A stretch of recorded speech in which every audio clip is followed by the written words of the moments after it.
Okay.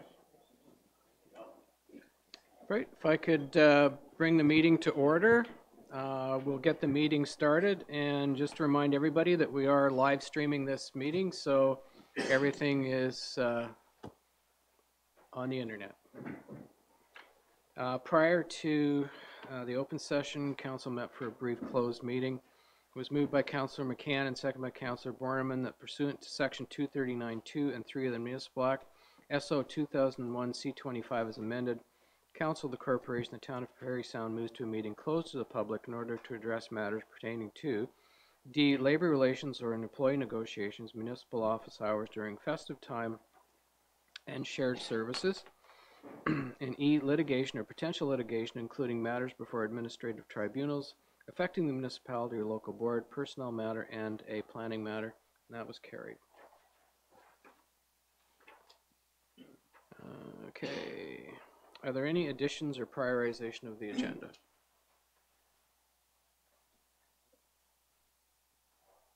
No?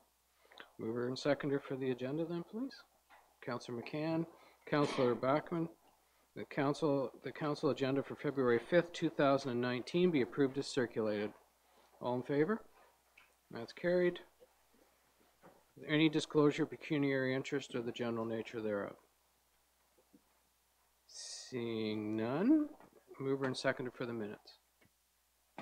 Councillor Horn, Councillor Burden, that the minutes of the regular council meeting held January 15th, 2019 be approved as circulated. Any discussion on those minutes? Seeing none, all in favor? And that's carried.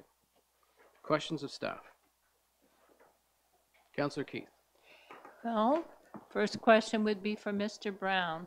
Mr. Brown, could you just provide information to the public regarding the standards of snow removal, snow clearing on the roads and sidewalks, and tell us where we are at the present time, please? Through your worship, the town of Parry Sound some years ago, back in 2014 and before in 2010, I believe, they passed a minimum maintenance standard for the town of Parry Sound snow plowing of their roads. We've adhered to that since then. I must say that the minimum maintenance standards that were passed by council were slightly higher than the provincial standard. So we exceed the provincial standard on a regular basis. The snow plowing consists of 13 staff members plus one foreman. We have 3 7-ton plows with sanders. We have 2 trackless machines, one 1-ton plow with sander and one 1-ton plow. In the wintertime, we have 2 members of the operations that are on night crew. They work from 8 in the evening until 4 in the morning. They do patrol as well as sanding, salting, road repairs, that kind of thing. If there's a snow event, the lead hand of the evening of that night or the foreman will call in the staff as early as 4 o'clock every morning, and we will clear the roads. Our roads infrastructure is basically cleared, we'll say 1.5 times in a 12-hour period. That means that we do at least one run of every road from class 3 to class 6. And the second time or the half time after that is we take another run at the main arteries, like Bowes, Church, Joseph Street, the class 3 roads. So it's all an orchestrated effort done by the operations staff that I think do an amazing job at it. They are allowed to work upwards of 60 hours a week, which is mandated by law by the Ministry of Labor. So after 60 hours, we can't do any more. So we have to schedule, we have to juggle our staff to ensure that the roads are plowed according to our standards. Further to that, the sidewalks now have a new minimum maintenance standard, which is almost identical to the provincial minimum maintenance standard for roads. All municipalities in Ontario are struggling with this because it is a new standard and it is fairly rigid and fairly strict. We are adhering to that policy at the moment. I think if we added more sidewalks, we would probably need to look at buying another piece of equipment or more staff. But at the moment, we are adhering to the standard for clearing of sidewalks. The issue, I think, what we're having now is the fact that we're having this freeze thaw. we're having this great winter of lots of snow, and then all of a sudden it'll rain for a day. That wreaks nothing but havoc on our roads as well as our sidewalks. You get drainage coming off of properties that cover the sidewalks with salt, or with ice, I mean. So we're out more often with our sidewalk sanders to ensure that the sidewalks are safe to walk on. But that's more of basically a high-level approach to our minimum maintenance standards for snow plowing. With regards to removal, we have a contractor that we tender out every year. They work at night to minimize the traffic and pedestrian conflicts. We schedule them on an as-needed basis. We first start off with the main arteries to ensure that the roads are wide enough, and then we branch out into the downtown area, the intersections, the daylighting at the corners, and then we make our way down the main arteries. As you'll notice, the one that we did last night was Church Street, heading towards Isabella. So once that's done, then we're hoping to turn down Isabella and start doing that as William Street. But we're on top of that. We're doing quite well with that. But again, it takes time, it takes effort, and it takes the manpower to do it. Thank you. Any further questions of staff tonight? Seeing none, correspondence.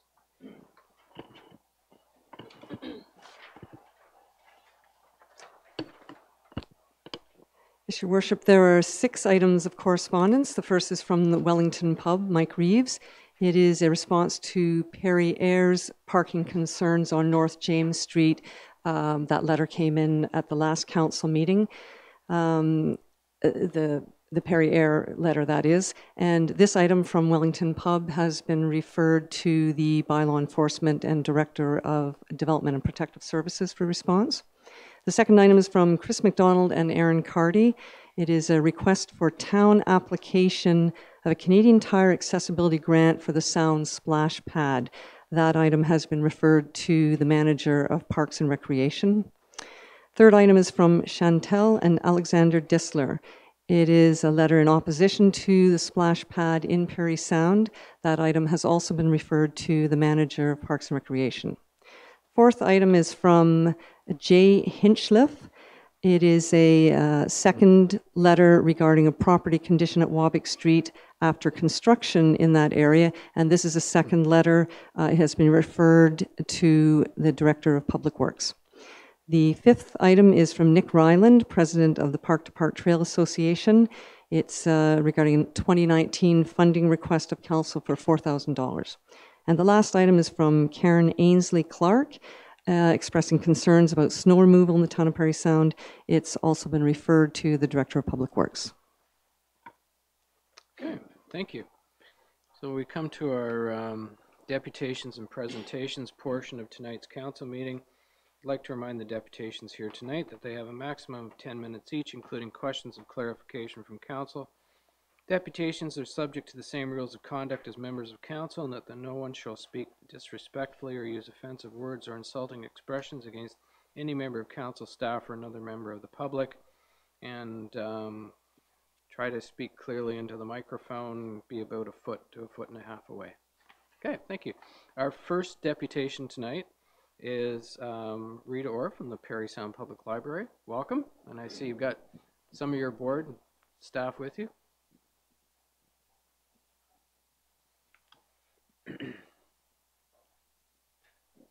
Mayor McGarvey, members of council, as chair of our fabulous public library, it gives me great pleasure to welcome our CEO and our intern here this evening for the presentation. Also with us this evening, we have board members, Tom Lundy, our vice chair, Colleen O'Hare, Stephen Hedder, and our council representatives, Vanessa Bachman and Doug McCann. So without further ado, here they are.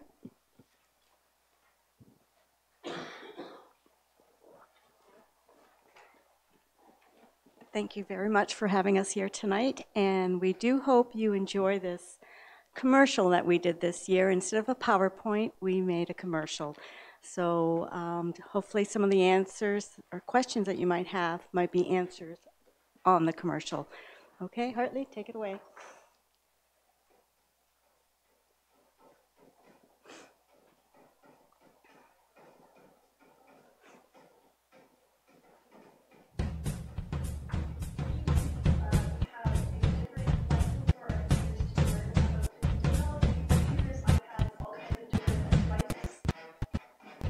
We have a different lesson for our seniors to learn of different technology, computers, iPads, all kinds of different.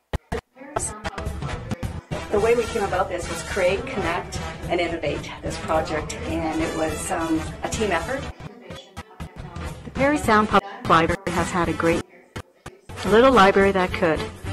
We are all very proud of the awards that we have received in the innovation of technology.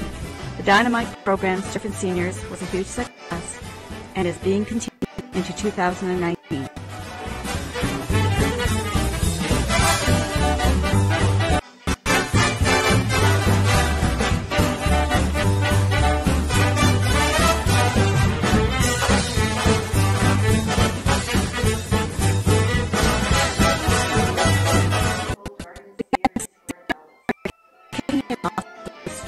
Party. Spring led to a successful series.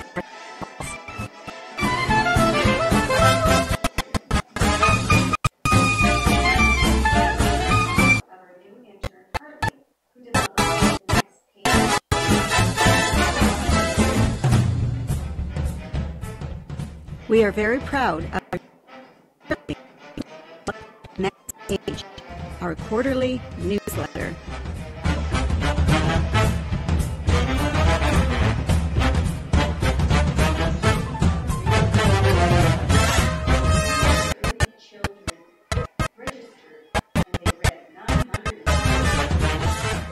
The TV Summer Reading Club was successful, and they read 940 books.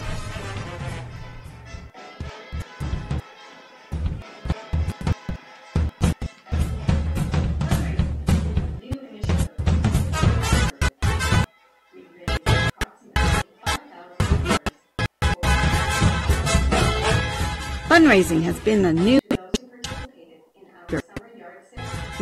approximately $5,000 for the Elevating Minds campaign.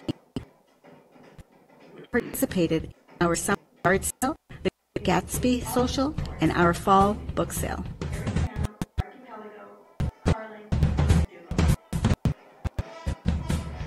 We received awesome support from our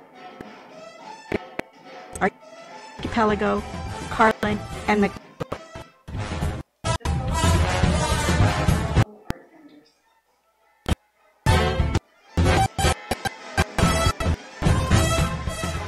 the social.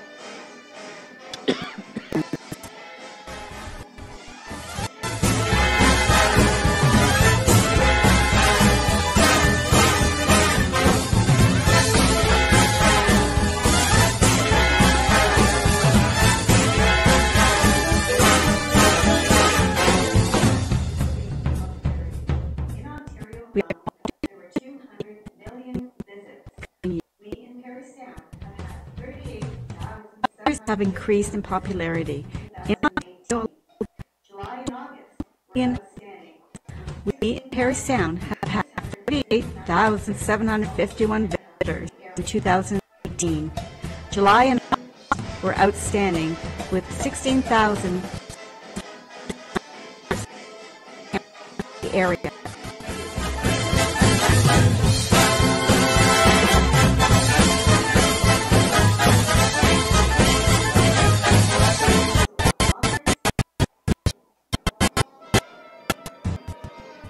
We have been involved in the planning of the 2018 Parry Sound.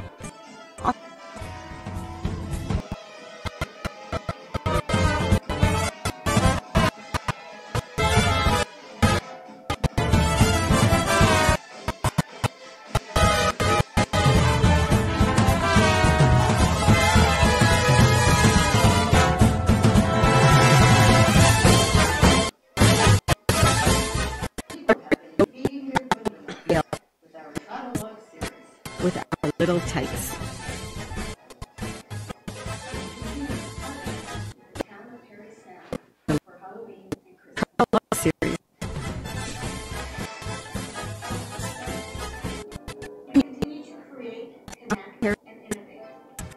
Halloween, and Christmas.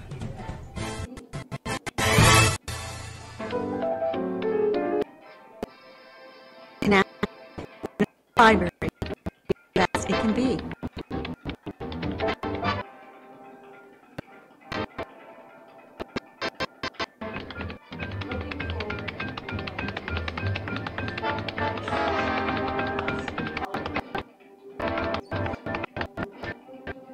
Looking forward, we hope you will support us in the next social. Classic Hollywood.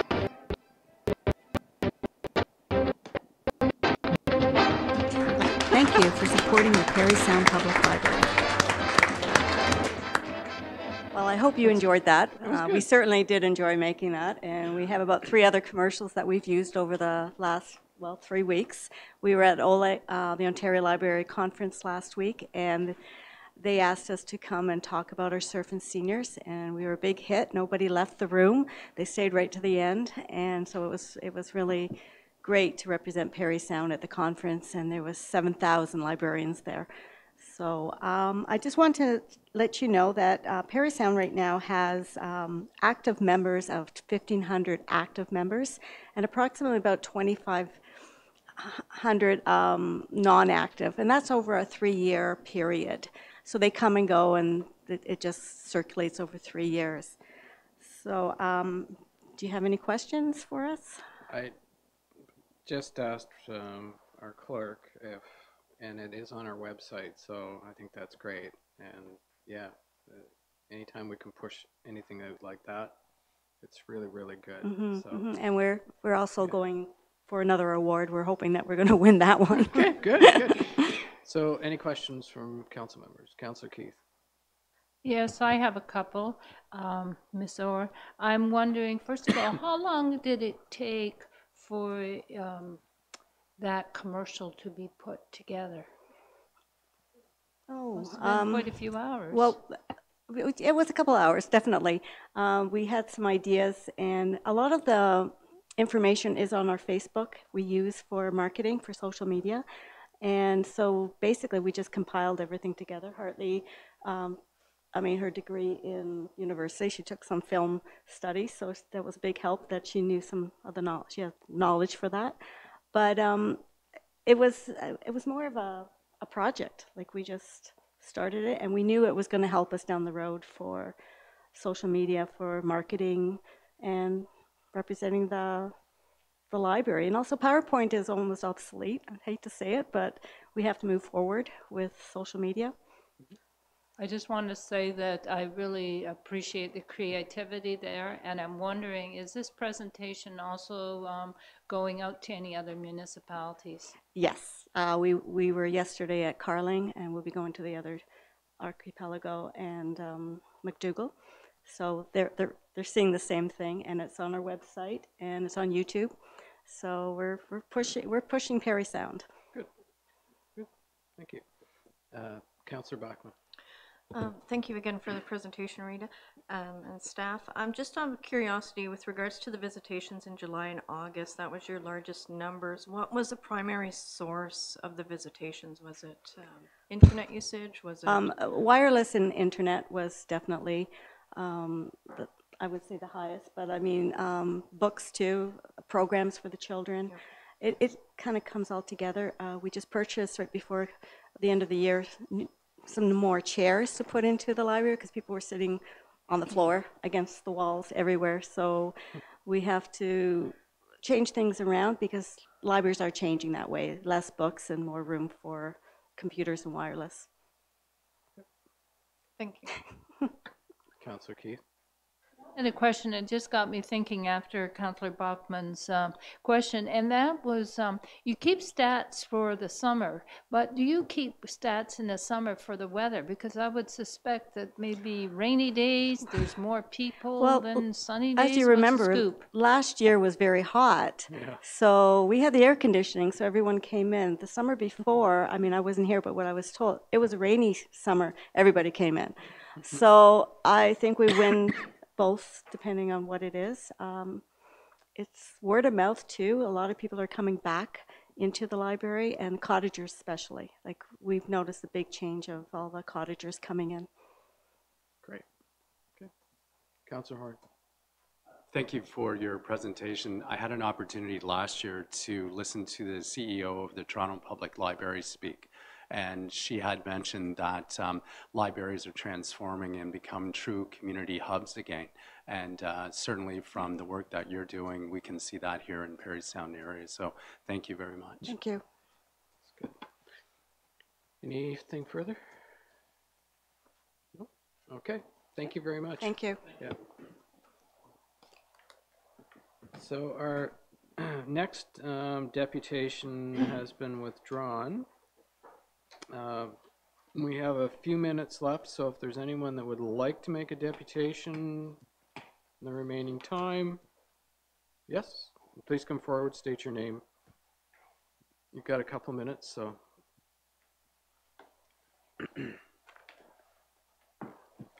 Thank you, Mayor and members of council. My name's John Morton. I'm with Greystone Construction, also representing the Granite Harbor development tonight. Unfortunately, Pat Dubé couldn't make it, but we've been in ongoing communication. What I'd like to talk about just briefly is there's a agenda item related to the Salt Dock Road culvert replacement work that has taken place. And I wanted to, I believe there's been some correspondence that's been sent around that you may have seen already. I don't need to rehash any of that. That being said, we would like to express our concerns and disagreement with the recommendation currently tabled in this staff report. The reason being, from our perspective, is originally when the agreements were put together for this project, and it was tabled that the culvert that was replaced was something that was on the town's agenda for the next 5 to 10 years. There was an opportunity to have a mutual benefit to both the project, the Granite Harbor project, in using that culvert by increasing its size, but also in the town being able to replace it at the same time. The cost-sharing agreement that was struck was a 50-50 cost-sharing agreement, and the spirit of that agreement was to replace a culvert. The developer, Granite Harbor, could have opted at the time to take care of that stormwater management on site, but there was an opportunity to work together with the town, which we of course wanted to do and facilitate this project.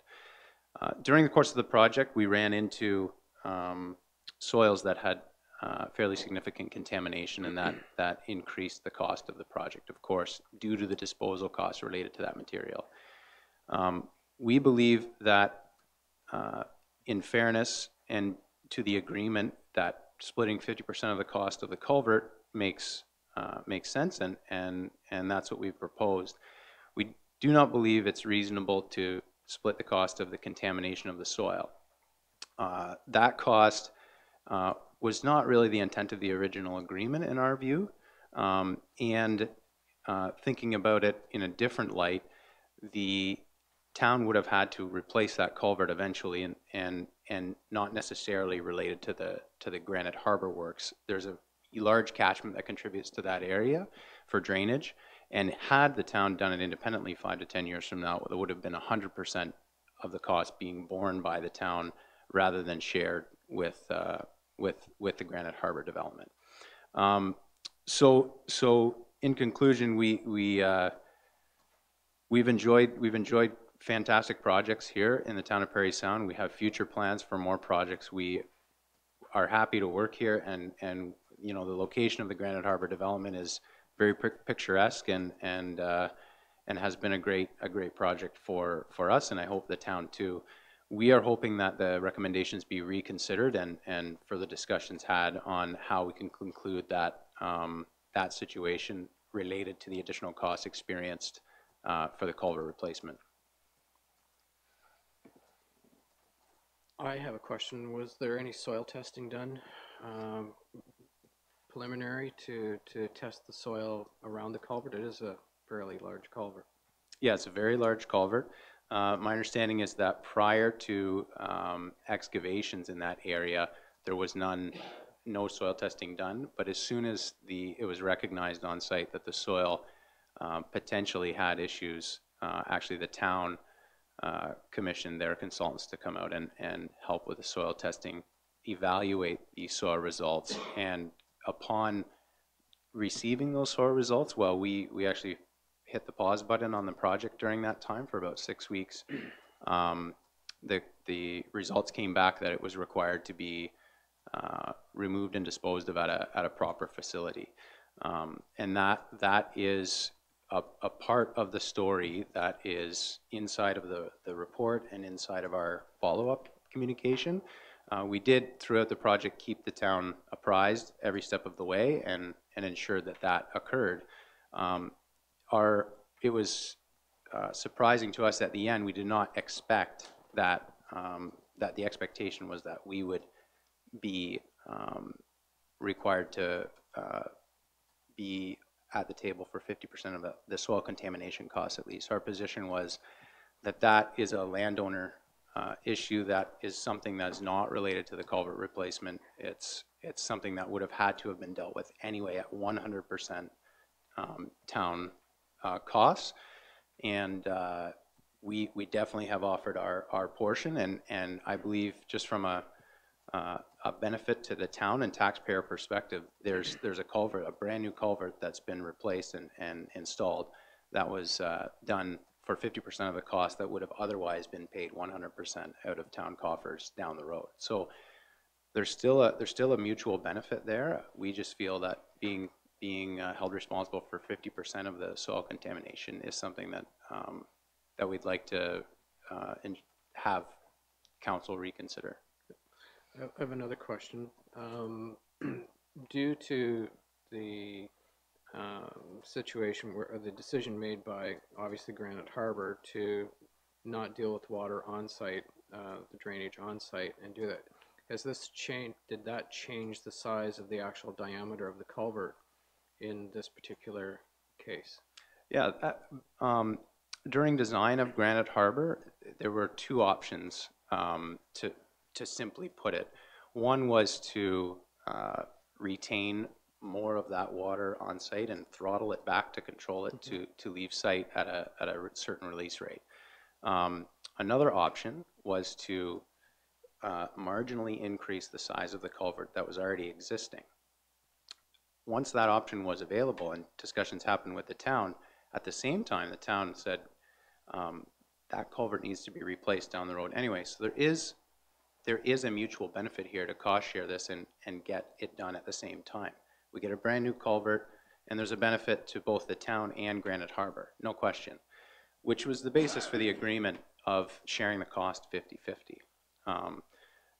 Certainly if the extent of soil contamination was known at the time, I highly doubt that direction would have occurred. Granite Harbor would have likely made the decision to deal with the stormwater on site because the cost is astronomically more than what it would have been to deal with it on site. So it's unfortunate. Hindsight's 20/20, of course, in these scenarios, but that was kind of at the time working in concert with the town. It was definitely the right decision at the time, just not having all of the information, of course, available. Okay. Hey, Councillor McCann. Thank you for coming tonight. Two questions. What was it that made you aware that the ground was contaminated? Was it an odor of some sort or another? Yeah, from what I've been told from the folks that were on site during the time, it was both an odor and the look of the soil. I mean, the folks that were on site, actually, one of the fellows, his background is in soil waste disposal and soil contamination. He has experience in that realm. But the reports from site were that actually that this scent was quite heavy and very noticeable, and there was concern immediately raised. And so as soon as that happened, just for the health and safety of everybody and to determine what the issue was, the emails and phone calls started and soil testing was initiated. And so then the follow-up then is how much ground had to be carried away from the site then for disposal? I'll use round numbers because I don't remember the specific, but it was around 800 tones. Thank you. Any further questions? Seeing none, thank you for your presentation and thank you for answering those questions. Thank you very much for your time. Thank you. I think we've got about 5 minutes if there's anyone else that has a deputation. Nope, seeing Councillor Borneman.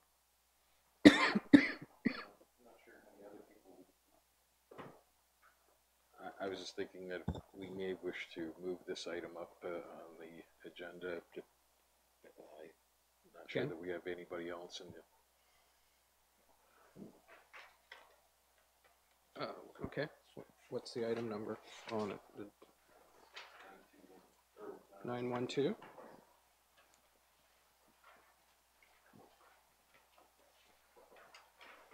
We can move 912 up.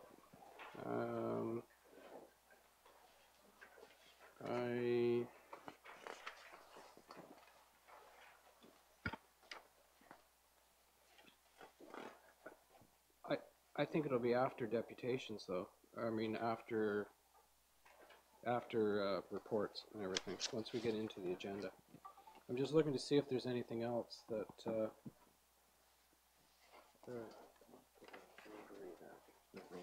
Yeah, which one is that? Oh, that's bylaw 1031. I think we'll move bylaw 1031 up as well.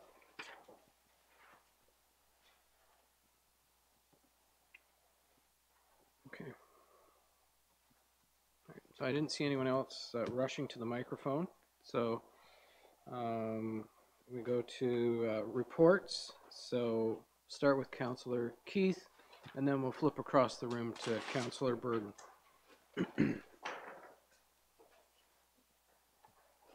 Good evening, Mr. Mayor, fellow councillors, staff, and the public. I would be reporting on, I attended the Community Policing Advisory Committee meeting.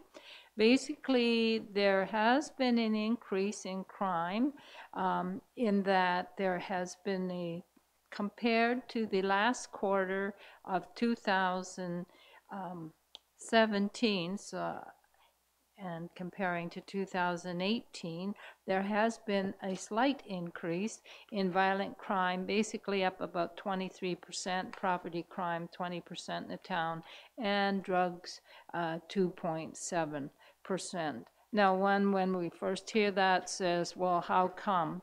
Well, like anything else, there are fluctuations, and we also know when we're talking about that last quarter that was reported, sometimes even incidences like weather can have an impact on how people respond, certainly over the summertime, etc., with heat.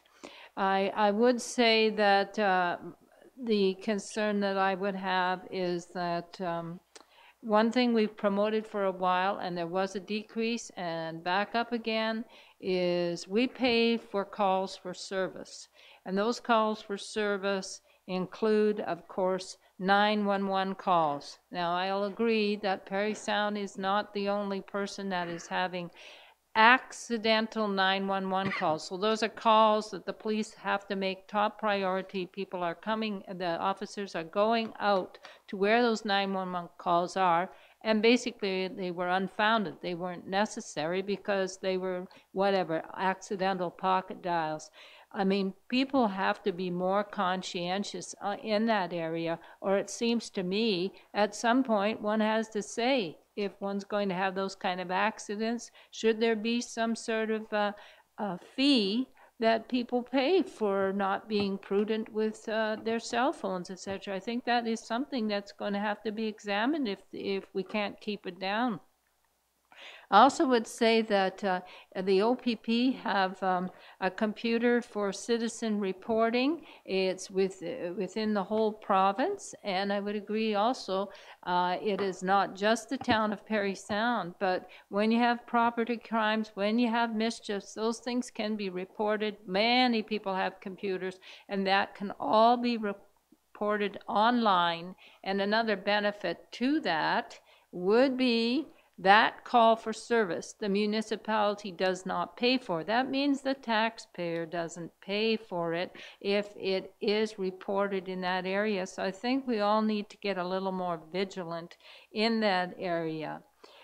I should say also that I think the other thing would be that there were a number of, roughly about 10, related seizures for cannabis under the Cannabis Act since the Marijuana Cannabis Act has come into play. So we are going to obviously see that at times where people still are using cannabis that where it is illegal, and that's going to get reported in the future. The foot patrols for the officers in the last quarter have been up, so that is the last positive that I would say there. I should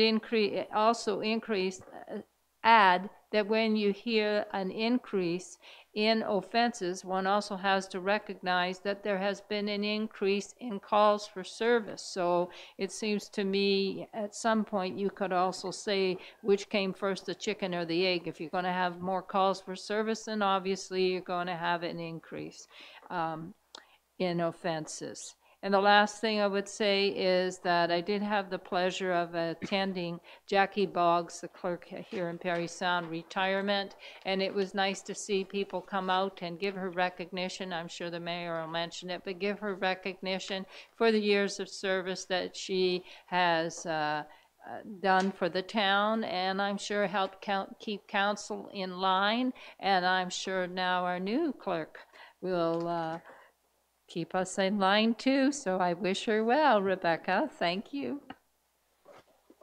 Thanks. Councillor Burton. Thank you, Mr. Mayor. Excuse me. On January the 16th, I attended my first meeting of the Downtown Business Association. The board is currently working on their 2019 budget, which we hope will be in place very soon. For the first time, I believe, in the history of the association, we had so many people wanting positions on the board that an election needed to be called. Since there had not been an election before, an election policy had never been prepared, so at that meeting we passed a new election policy. As a result, yesterday an election was held here at the town office for those to fill the 9 positions with the 11 nominees. And the ballots were counted this morning and the results released, and we have 4 new members on the DBA and 5 of the existing members. So I'm looking forward to working with that group to try and make things better downtown. I also attended the reception for Miss Boggs on Friday, and I would like to wish Jackie a very long and happy retirement. That's all I have. Okay, thank you. Councillor Borneman. Thank you, Your Worship. Good evening, everyone. I've attended a number of meetings in the past couple of weeks, but I'm going to devote my time tonight to reading a presentation that was made to Seawind Councils last week with respect to the Parry Sound Area Airport. As most of you will recall, the airport had a strategic plan and economic analysis completed last year with funding assistance from the Rural Economic Development Program. From that report, a number of quotes indicate that the local airport is a regional success. It supports the region with air services, and it's been able to leverage just under $6 million in federal and provincial capital dollars during the past decade, which in addition $10.5 million in private sector investment has gone into the airport in various upgrades. The airport currently supports approximately 70 year-round good paying jobs. This number is projected to increase by some 25% over the next 5 years. Estimates are made by calculations made by the consultants indicate that in total the airport contributes over $18 million to the local economy on an annual basis. The airport benefited greatly from the completion of Highway 69, or 400 South, and the interchange just south of the facility. Councilor Borneman, can you hold just 1 second? Could I have those that might have their cell phones on, please put them on mute, please? Thank you. Sorry, Councilor Borneman, can you continue? That's fair enough, thank you. And through these various phases, the airport's benefited greatly from positive relationships, both with Seguin and the town, FedNor, and NOHFC. Benchmarking completed through the strat plan indicates that the Parry Sound Area Airport outperforms other similar facilities in Ontario by virtually any measure. It ranks #1 in new hangar business, development, lease revenue, municipal tax generation, and currently we have the lowest municipal levy. It's important to note that on average, a resident in the town of Parry Sound contributes $1.39 per year to the airport's operation. That levy has been constant through the past 10 years, which is, I believe that the airport's the only place where the town's contribution is lower now than when I came to council over 20 years ago. In 2003, the total levy contributed by the town in Seguin was approaching $80,000. Past 10 years, it's been about 50. As a result, the airport has to be remembered. Its backbone is to accommodate essential services: air ambulance, hydro, search and rescue, fire suppression, and a quick analysis of the fuel sales indicate that 52% of all fuel sold on the airport property goes to these functions.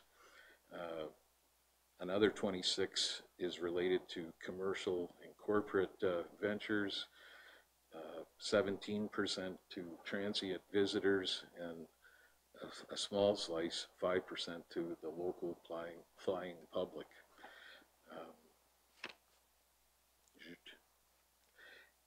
The reason I bring this to council's attention again is to note that, as we all know, the runway at the airport is nearing the end of its useful life, and that we need to start budgeting dollars to pay our share of the bill when it comes due. And I would say further to that we do continue to seek and pursue funding opportunities wherever possible.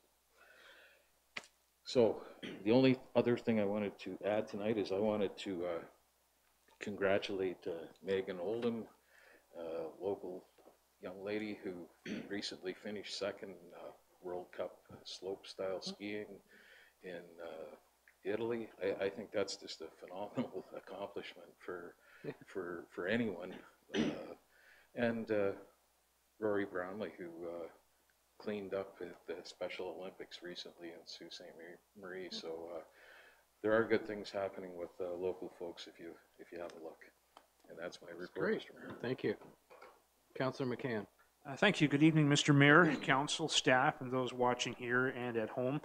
On Wednesday, January 23rd, a full day at Belvedere Heights, I attended a strategic planning meeting, and that was followed by a 2019 budget meeting, and later in the afternoon, a meeting of the Human Resources Committee. And on Thursday evening, January 24th, I attended my first meeting of the West Parry Sound District Museum, also known as Tower on the Hill.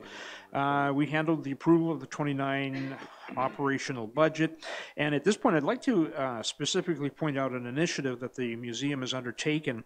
It's a working model of the Ottawa, Arnprior, and Parry Sound Railway, which is planned for installation. Now, this model will bring Depot Harbor back to life and remembers the era of the lumber barons who ruled the Parry Sound District at one time.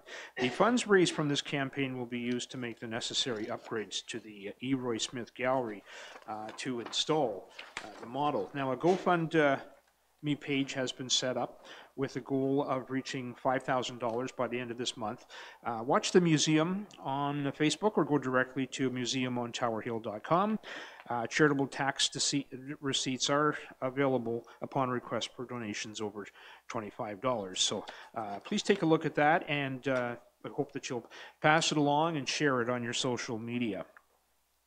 As well, I'd like to add my note of congratulations to Jackie Boggs on her retirement.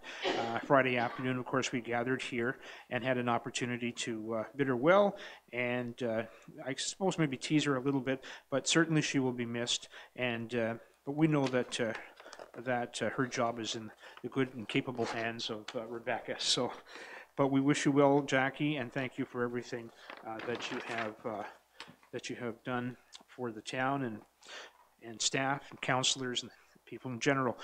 I guess now a bit of a commercial. The Flying Fathers Hockey Club is coming to Parry Sound, and the countdown for this event is just 15 days away. The Flying Fathers Hockey Club will be at the Bobby Orr Community Centre February 20th.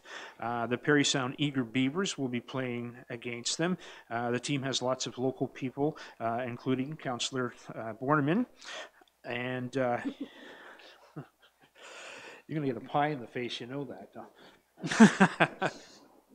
Actually, I've been told I might be a target. So the Flying Fathers Triple H Charity Challenge is set to take place at that point in time. The Knights of Columbus, the Wabano Shrine Club, challenging the Flying Fathers. Doors are open at 5:30. Sorry, I've repeated myself there. With the first puck drop at 6:30. Food and refreshments available upstairs. Tickets are $15 each for adults. $5 for children, 3 to 12. Fundraiser in support of Hospice West Parry Sound, Hope Pregnancy Center Parry Sound, and Parry Sound Habitat for Humanity. Thus, the 3 H's, the Triple H Challenge. Flying Fathers have been touted as the Harlem Globetrotters of hockey with their antics. And you can expect lots of entertainment, lots of fun, lots of cheating on behalf of the Flying Fathers. So I invite you to Google, if you can't remember this, it's a bit of a long domain name, but Flying Fathers Hockey in ParrySound.com has lots of information on what's to expect, and we're also on Facebook, and I hope that we'll see you out there for the game at the Bobby Orr Community Centre February 20th. Thank you for that, and that is my report. Thank you. Councillor Backman. Thank you, Mayor. My report is very short tonight. I do want to extend my thank you to Mr. McGarvey for allowing me to step in your shoes to present the celebration of Mary Vita Pi's 100th birthday on January 31st. This was held at 22A Belvedere at the, I believe it's the Sunsets on Georgian Bay. And it was a great celebration. Vita was in great spirits, and she had some surprise visitors. Her daughter all the way from Australia. Was very interesting was that I learned her mother actually cut the ribbon when that place was first built and opened. So it seems that things have come full circle. I'd just like to make note that the Park to Park Trails annual general meeting will be held on February 21st at 7 p.m. upstairs at the Bobby Orr Community Center. If you're interested, please add it to your calendar and attend. Thank you. That's all. Okay. Thank you. Councillor Horn. Thank you. Good evening, ladies and gentlemen. I had 2 of my meetings postponed last month. So the Parry Sound Area Chamber of Commerce meeting was postponed because of lack of quorum, but there is a new board that is represented with the Chamber of Commerce. They did have some email voting for positions, but as municipal representatives or non-voting members, I didn't participate in that.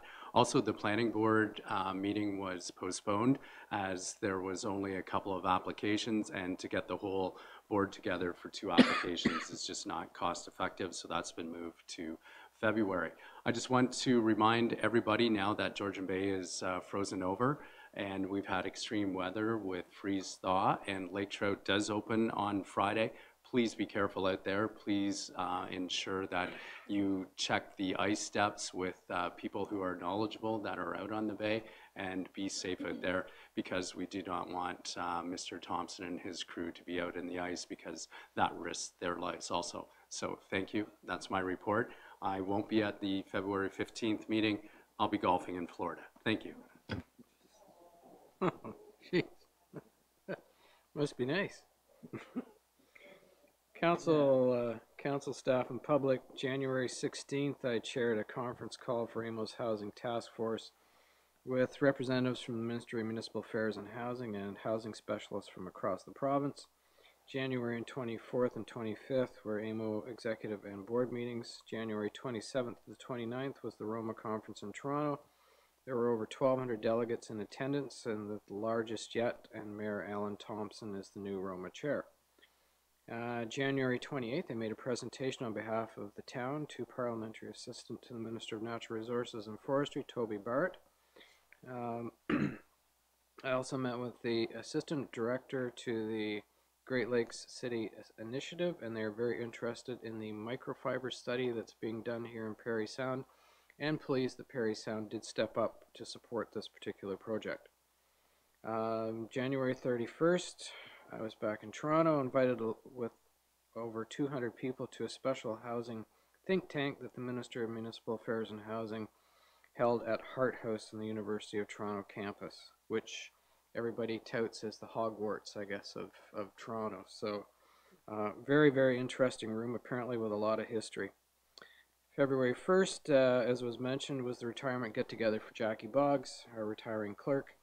And as I mentioned at the meeting, Jackie certainly kept my time schedule and everything, and made sure I was in the right place at the right time. So I certainly appreciated all the work that she did for myself, and certainly for council and for the town. She was a dedicated employee that really cared about her job, and we know that now we have Rebecca in that same position doing exactly the same thing. So which is sort of a comeback position, but anyway, it's all good. So and as plugs go, remember that Winterfest, Fish Derby, and Family Day events from February 15th to the 18th. Kinsman Park, Bobby Orr Community Center, out on the ice. There's lots of things to do. Keep tabs on it. There'll be some advertising out, and should be on our website. And in the mailbox. So that's good. So get out, have a good time, and enjoy the winter activities. And I realize that I do have a conflict that I did need to declare. It's item 10.3.1, when I'll remove myself from discussion and voting on this issue due to my membership with Rotary. So I want to make sure that it's not perceived that I influenced that at all. So, yeah.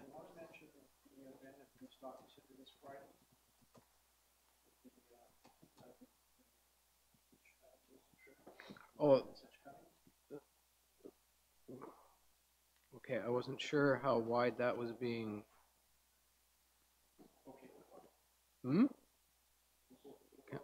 It is open to the public? Okay.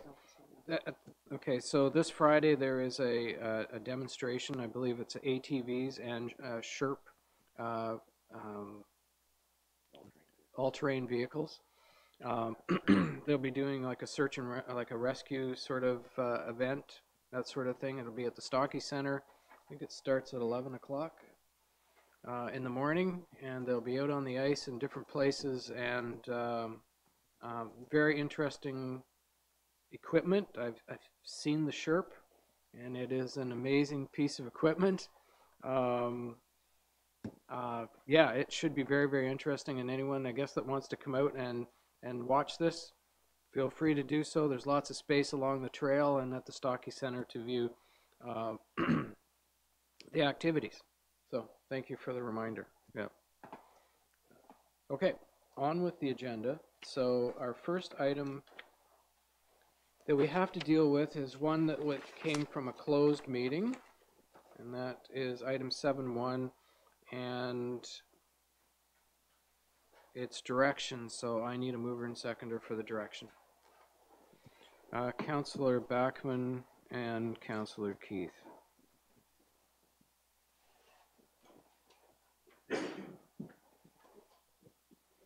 The town staff be directed to apply the traditional category of increase to the 2019 non-union salaries and wages.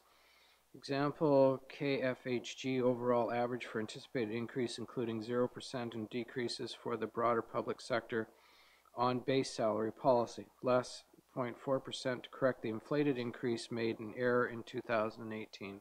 Discussion? All in favor? And that's carried.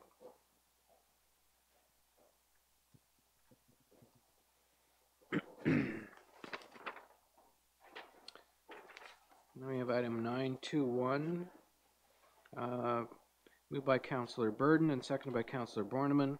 The council accepts the report regarding the additional cost encountered at the Salt Dock Culvert Replacement Project, and that the additional cost be taken from the Salt Dock Reserve Funds.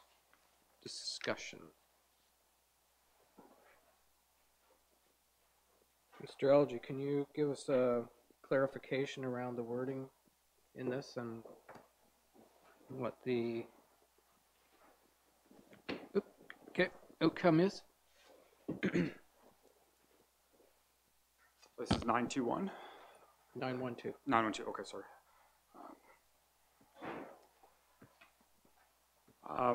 Through your worship, so this was co-authored by Peter Brown and myself, and this responds to the deputation that we heard earlier tonight from Mr. Morton. Essentially, this report summarizes that there were some unexpected contamination issues found during and construction cost overruns during the installation of culvert under the salt dock. The town's development agreement had a 50-50 cost sharing up to $32,000 because that was the expected project cost amount. It ended up going considerably over that. The development agreement notes that any cost overruns are the responsibility of the developer, not the town. However, staff feel that since we were in for 50-50 cost sharing at the beginning, we would like to honor that even though there were some unexpected turns in the project. Is there anything you'd like to add, Mr. Brown? Councillor Borneman? So what was the soil contaminated with, Mr. Elgie? Yeah. If I could answer that through your worship, the concentration is detailed in the report. It identifies boron. There were some high levels of sodium. There were some other contaminants as well in that some of them exceeded the Ministry of Environment standards. Yep, Councillor Barnum. Sodium. So does CIFTO bear any responsibility for that part of this, and what's their, or what should their role be in this? If I may, through your worship, it's difficult to identify whether, to be honest, whether that came from that particular site or whether it came from the trucks that were rolling up and down the hill, or whether it came from something that was built or manufactured there 100 years ago. So it would be virtually impossible for anyone to point a finger at exactly where that particular, or where those substances came from. Mr. Elgie? To add, I believe the contamination of the most problem was the boron as well, not so much the sodium. So the boron was the main issue at play.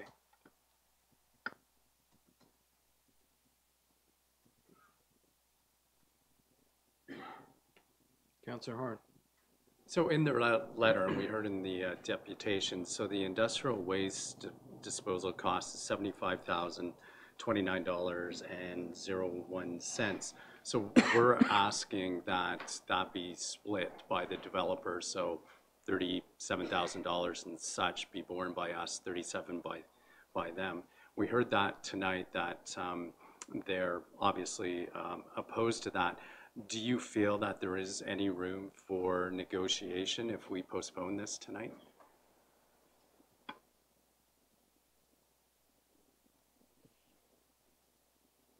Brown? Oh.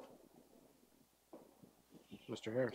Yeah, through the mayor. You're not on yet. There you go. Through the mayor to Councillor Horn. Staff, we've had a lot of discussion on this. Every thing from we agreed to share half of 32,000 and perhaps the balance should be all on the developer. And our 50-50 cost sharing agreement was limited to 16,000 to, you know, should we pick up at all? And then where we ended up as a staff report, we thought it was fair. There is a 50-50 cost sharing agreement. So we think if you stick to the letter of the site plan, you know, argument could be made that the town's responsibility is nothing beyond the 16,000 that was committed. But in the spirit of discussions, we shared the original costs, and we thought 50-50 was reasonable. So I think that's where the staff are at to move one way or the other. There's arguments for and against it, but 50-50. These were unknowns to the town and unknowns to the developer as well. The work was undertaken to address a developer's issue in terms of stormwater management. So we thought a 50-50 was consistent with the agreement that we had. These were unknowns, and always when you're digging in the ground, particularly around a pier that is an industrial commercial port, it's not surprising there's things in the ground. Councillor McCann? Thank you. I respectfully would suggest that this is an existing condition, and as was said in the deputation, if we decided to do nothing and we're going to do this later, it would cost the town 100% of the deal, including the remediation of the soil there and taking away the contamination. I'm sorry, unless I'm missing something, I don't know that it's fair to penalize the developer with a condition that was pre-existing existing in that area. So maybe somebody can enlighten me. Mr. Brown? If I understand correctly, Your Worship, the existing condition was unknown to everybody. Like we assumed that it was just going to be a straight dig, and so did the contractor, and so did the developer. So that was how the design was set up, and that's what the estimate was based on their estimate, on their engineering estimate of the cost to do the work. Okay. Then I've got Mr. Harris and Mr. Algie that want to make a comment. Through your worship, and just the site plan agreement, which was signed by the town and the developer, has a section that specifically notes the developer shall be responsible for the repair of any damage, including the removal of foreign material in municipally owned lands, caused as a result of any construction being performed by the developer pursuant to the provisions of this agreement. So that boilerplate provision was signed on to and agreed to, albeit we didn't know what was underneath the pavement at that time. I see that it's, you know, it's legally all there in writing, but I'm concerned about a rippling effect. Is there going to be a negative impact that we penalize the developer in this? If it's on town land, and I understand what everyone is saying, but I can't support this. I would not want to penalize the developer for something that was there that none of us knew about. Mr. Harris? In our discussions at the staff level, it became sort of apparent when projects such as this are undertaken by the town. We do boreholes to find out what the soil conditions are, rock, etc., before any work is undertaken, before we send it out for contract, and then the person bidding on the job understands the conditions that they're bidding on and what work needs to be done. This work was undertaken by the developer, and there were no boreholes done. So there was an opportunity to find out what the conditions, and if a few boreholes were done, and if it turned out there was rock that needed to be blasted and contaminated soil, if we knew that up front, then it would have been, you know, opportunity to say, well, this isn't the solution. We won't replace the culvert. We'll do the work on site, but that wasn't done. Understand, thank you. Councillor Borneman? Well, I have concerns about process here in the sense that, you know, we're several months down the trail here.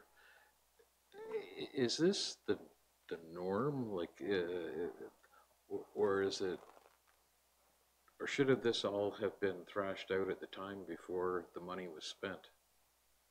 Before the earth was hauled away, the contamination? You know, when you have a number of parties involved, are we saying, Mr. Elgie, that our agreement says how that's to be paid for? Is that the idea here? Yes, through your, our worship. The agreement essentially states that any cost overruns are the responsibility of the developer, but when there are improvements on municipal lands required for projects on private lands, the municipality doesn't steer those projects. So we essentially give permission to say you're allowed to do construction on our property. Our course of action is we get a quote from a qualified professional for the amount of the project. We collect 100% securities for that amount, and then the construction happens and they receive the money back once the project's done. What was unknown to all parties was just the contaminated soil. Mr. Harris has a just in the fullness of the conversation, before we were even aware that this was an issue and bring a report to council, staff have had discussions on other projects that are Acorn Ridge and other projects that are in the process of maybe coming online, and we've had a lot of discussions on, so how do you approach cost sharing, what's fair, and we had a presentation in this chamber, I think it was pretty much a full day, with consultants on development charges, development costs, what's appropriate to be borne by the developer, what should be borne by the town, and how do you distinguish. And we referred back to those conversations and how would a similar situation be handled with another development. And we came to the conclusion, and just as Mr. Elgie said, those costs are often borne entirely by the development industry, and it's not uncommon. Councillor Keith hasn't had an opportunity to speak. I guess in hearing the information tonight, it seems to me there was an agreement, and I tend to think what's being offered here is frankly generous. There was a contract, it was roughly for $16,000, and that was where we started off. Neither party knew that there were any contamination in the ground. There's been negotiations, and the town is willing to pay do a 50-50 deal. Frankly, I think we're being generous at that because we had a contract and a deal's a deal. So I think that there's nothing more to say here. Councillor McCann. The developers has invested a great deal of money, time, effort, employment in this area. Maybe I like Councillor Horn's suggestion that we postpone this and give the parties a little more time to negotiate. Maybe the developer would agree to add something of value to what they're doing. Maybe we can make it just a little easier on them. I understand, as Councillor Keith has suggested, it is agreement, it is on paper, and from everything that I'm hearing, it's obvious that it's hard to agree with what was written, what was interpreted or suspected. But I would propose that we postpone this and give the parties more time to come to an amicable agreement. I think that's the only way we're all going to feel good here on both sides. Okay. Councillor McCann has put that forward. Councillor Horn, you had brought it up beforehand. Are you letting that stand or whatever as seconder, or? Yes. Okay. All right. Staff feel that we can have this for the next council meeting? Okay. All right. All in favor of postponing? It's carried. It's postponed to February 19th.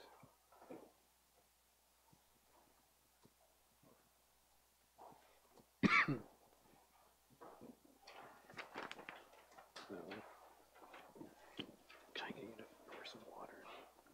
Glass one. Gone.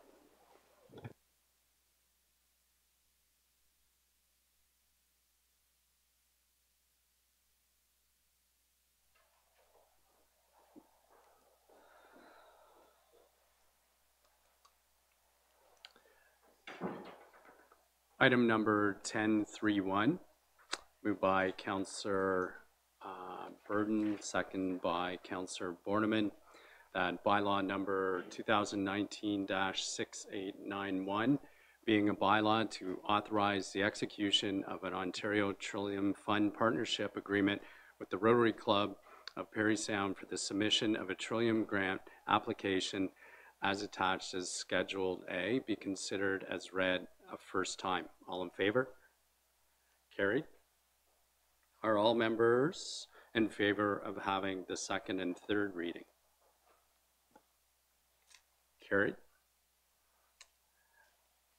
Again, moved by Councillor Borneman, second by Councillor Burden, that the bylaw above mentioned be considered as read a second and third time. Any discussion? Councillor Borneman?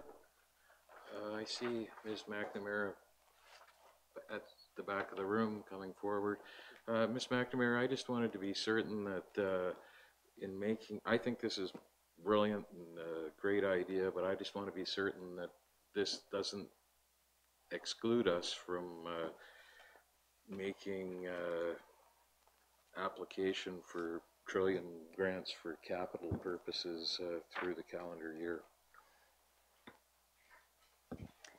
Through your Deputy Mayor, no, it does not impact us in any way, shape, or form. There's one Trillium application per deadline. This deadline is tomorrow at 5:30 and is specifically for a GROW grant. So are you working the night shift tonight? I'll be in early tomorrow to make sure we're ready for 5:30. And the Rotary has graciously drafted the majority of the application for us. Any other questions? Councillor Keith? Yes, I have a question. I just would like clarification on. I see the positives here, but I notice under financial reporting, it says Town of Parry Sound will be responsible for the composition of financial reporting related to this project. How much time are we talking there for financial reporting? If I may, through you, Deputy Mayor, we're looking at approximately a few hours. Again, town would be reimbursed for administration costs related to this project, so those costs would be covered, Councillor Keith. So just for clarification, what do you call a few hours? Like, it's all relative, so you rough, please. Through you, Deputy Mayor, a few hours, I'd say 3. Any further questions? Councillor Backman? Through Deputy Mayor, this programming is specific to youth, is that correct? Through you, Deputy Mayor? Correct. Okay. Is there any additional programming for seniors optional in this type of funding? At this point in time, this grant is specific for youth aged 12 to 18. That's what we're applying for. Thank you. You're welcome. Anything further? Councillor McCann? Thank you. I just wonder, we've talked about the fact that this is a youth program. Maybe just very briefly, you could tell us what it involves. If I may, through the Deputy Mayor, the draft program proposal is an art-based learning opportunity teaching the craft of filmmaking using accessible technology, iPads. So it is geared to youth age 12 to 18. It would be guided by professional filmmakers. That is participants deploying their new skills on a local heritage preservation project. We're talking about the local war vets, preserving that heritage in a digital animation version. Excellent. Any further questions? I see none. All in favor? Carried. I do have direction for follow-up for 10.3.1. Could I have a mover, please? Councillor Borneman. Seconder. Councillor Bachman. That council direct staff to prepare a policy on third-party grant assistance. Any discussion? All in favor? Carried. Thank you.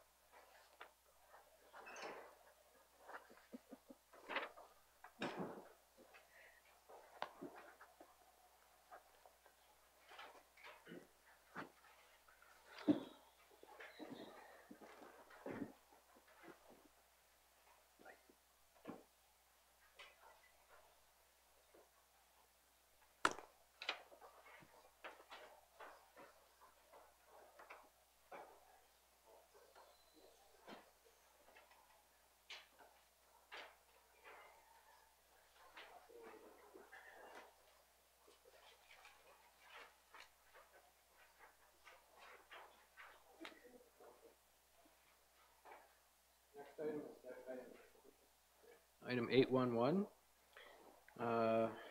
moved by Councillor Burden and second by Councillor Borneman. Whereas on January 15th, 2019, the Council of the Town of Parry Sound opted in to permit cannabis retail stores. And whereas the Parry Sound High School Parent Council has requested standards for cannabis retail stores which exceed the provincial regulations, and whereas local municipalities have no authority to regulate retail cannabis stores above and beyond the provincial regulations. Now therefore be resolved, the Town of Parry Sound hereby requests of the province that municipalities in Ontario be given a greater regulatory controls over the location, distance separations, and numbers of retail cannabis stores within a municipality, and further requests that the Alcohol and Gaming Commission of Ontario, AGCO, permit cannabis retail stores in the Town of Parry Sound, provided that cannabis retail stores are not to be located within 300 meters of schools which exist on the date of this resolution's passing. Where possible, clustering of cannabis retail stores within 50 meters of another cannabis retail store on the same street will not occur. Cannabis retail stores shall not be permitted on residentially zoned lands, and some of the monies allotted on a household basis for allowing cannabis stores should be used towards adolescent treatment of cannabis misuse disorder. Discussion. All in favor? And that's carried. Thank you.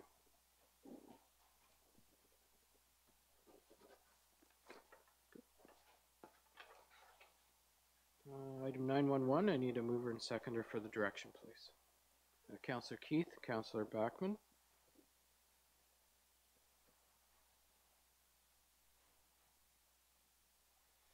The council directs staff to create a bylaw to amend the traffic bylaw to include an all-way stop at the intersection of Gibson Street and Isabella Street.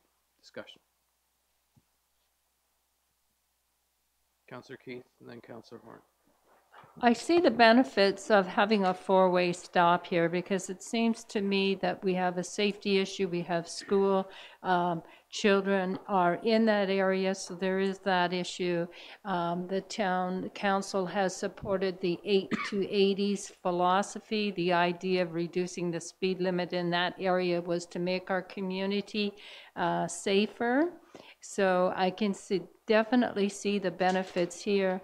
The only thing is, in reading this resolution, and I would just feel that if we have a four-way stop there, also that we keep in mind that wherever there is fencing or a hedge, I think that if there's any sort of visual concerns, that should be removed also. I think the spot, if we're going to have it safe, we should have it good, clear lines of visibility, and we should do 100% job there in keeping it safe. So I think there should be a little bit of amendment if there if we went through with this resolution that's before us. Okay, some of that might be private property, though. Well, we have such a thing as then, I guess, bylaw, maybe if there's a bylaw that needs to come into place and be monitored, then that's probably what we need to do there if the bylaw can stand to correct that issue.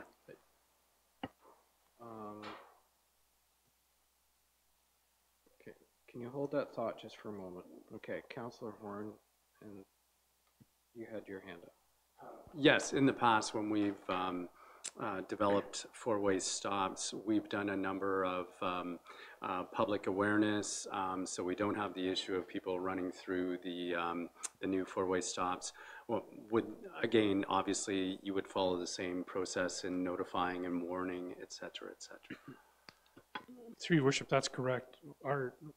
If this resolution is passed tonight, the four-way stop probably will not be installed until spring, until the snow's gone. And during that, between now and that time, there will be a lot of advertising and a lot of planning involved, just like we did, as you say, with the Mary and James, as well as Beatty and Isabella Street intersection. If I could comment, Your Worship, on Councillor Keith's question, I'd be happy to deal with that from a public works standpoint, as opposed to putting in as part of this resolution. We would look at that particular intersection when the four-way stops are installed, and then look at all the corners. The problem with that intersection is, as it said in the body of the article, it's very skewed, it's very offset. It's not a 90-degree intersection. So because of that, we can look at those particular corners a little bit with more detail to see if there's some way that we can come up with a way to get some of the material clearer when we put those four-way stops in. I was just going to make a couple of comments, and Councillor Horn, if you can take the chair just for a second. Councillor Keith, as you as well, I probably go through that intersection right now as it is at least 3 times a day, maybe more. And, it's got its issues, with people crossing and that sort of thing, and sight lines as well. I think if it is a four-way stop, then you have that opportunity to see the vehicle that's there. Okay, as it is right now, they come flying up from either direction, and they're going more than the speed limit. And if there is a snowbank in that particular area, or the shrubbery happens to get out, then it does make it more challenged to see around that corner. But if they have to stop, then you can see that vehicle in either direction. At least that way they're supposed to have been stopped. So that does take the pressure off visibility-wise, because you can see, if you're sitting at that corner, you can see where they're supposed to stop. So whatever you can work within the realm of public works, that's fine, but the key is making that portion of it, it will be a lot better than what it is currently right now. I'll take the chair back. Thank you. Councillor McCann. Yes, for Mr. Brown. I was wondering, like at the intersection of James and McMurray Street, where the four-way is, where that was the last one that was put in, would this intersection have flashing lights to warn the drivers, especially if they have a tendency to be driving faster than they should as they approach that intersection, in addition to the signs that would say there's a new stop sign ahead? Through your worship, absolutely. The four-way stop signs will have flashing red lights above each one of them. Thanks. Anything further? Councillor Borneman. Mr. Brown, I note that the engineer indicates that traffic flows don't on their own require a four-way stop in this location. It doesn't give us numbers. There was, I assume there wasn't a full-fledged traffic count or some kind of study done there. Is there any threat of impacting on eastbound, I guess, traffic on Isabella Street blocking up the lights at Isabella and Joseph Church. Is that a potential? And I'm, like, I get it. People are more, we have more pedestrians, more bikers, but I would suspect I can think off the top of my head here of 2 other locations. I think if we're going to do this upon request, we better order a number of stop signs, because there are other locations in town that are probably, because of speeds and volume of traffic, where this type of action would be more prudent than at this particular intersection. Through your worship, if I can answer the first part, there was a traffic study done. We do have traffic counts for that particular intersection on Isabella as well as Gibson. It did fit the parameters of that as far as numbers go for the most part. The key is the proximity to the lit intersection, and there's a stacking possibility. So we would have to monitor that to make sure that that problem isn't created. If it does happen, then there are ways of getting around that. There are ways of dealing with the lit intersection. You could set the timing differently on those lights. I find that those particular lights, they're green on Church and Joseph more often than they are on Isabella Street, and there is fewer there's fewer traffic running on Isabella Street.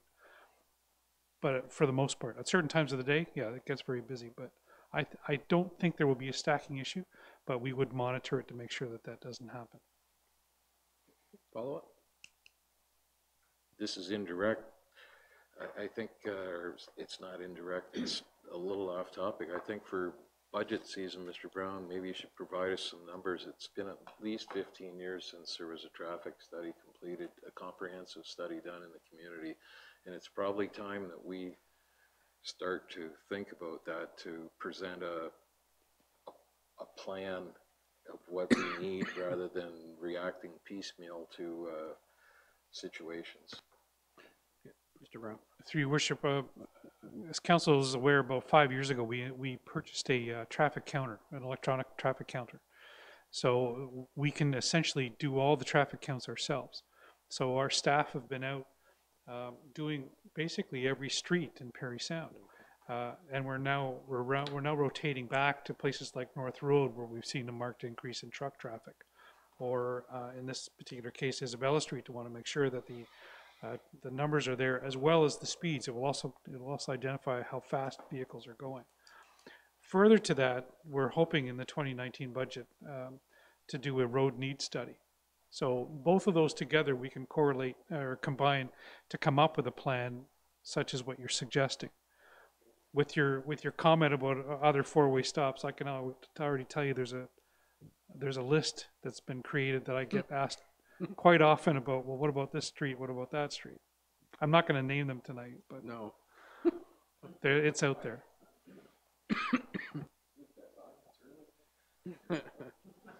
We got to deal with this issue.